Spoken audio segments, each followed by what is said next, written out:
So good morning guys. Ayan po, may isang luma po tayo ditong upuan na bakal. At sayang po kung itatapon, ano po. So lilinisin po natin ito. Puro kalawang na po eh.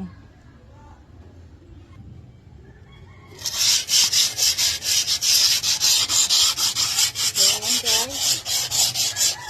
Pupuspusin po natin ang liha.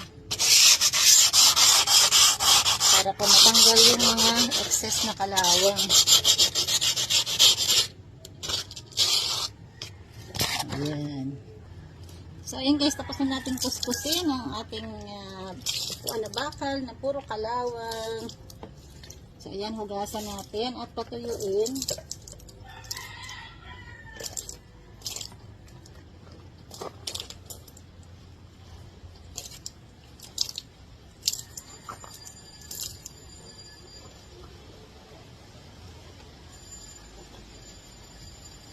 So, ayan guys, hintayin natin natuyo.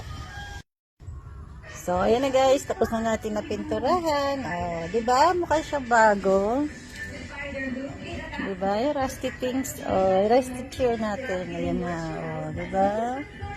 So, lalagyan na lang po yan ng upuan dito.